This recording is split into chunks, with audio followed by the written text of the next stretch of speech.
You are who you are, and you do what you do based on your character and your values. Doesn't matter what other people do. Doesn't matter what you have or don't have. Your character and your values are going to determine your behavior. Now, those external circumstances and forces might motivate you to temporarily change your behavior, but sooner or later, you're going to go right back to doing what you were doing before. You're going to go right back into the same patterns of behavior that you had, because that's who you are.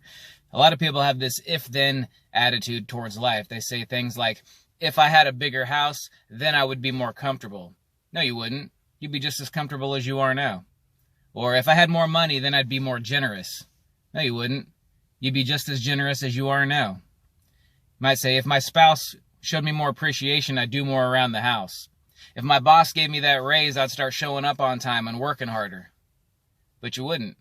You're going to go back to doing exactly what you're doing now, because that's who you are, because that's what your values and your character dictate. I was in Las Vegas a couple of weeks ago on a business trip, and I'd been there before, several years ago. Wasn't really walking with the Lord back then. I have a little bit more self-control now than I had, but as I walked around the city, it just blew me away of the way the culture of the city pushes this message that you can do whatever you want to do here and there's no consequences. And as I observed other people who were down there, it was interesting to see the change in behavior that happens when people get in an environment where they feel like there's no consequences, just the craziness that comes out of them.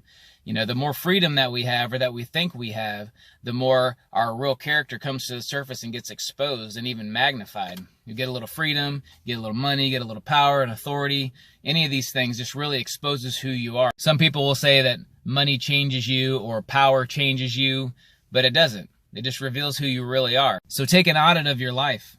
Where does your money go? What do you spend time on? Where do you invest your emotional and mental resources? Are those things a reflection of the values you want to have? If not, it's time to start making some changes.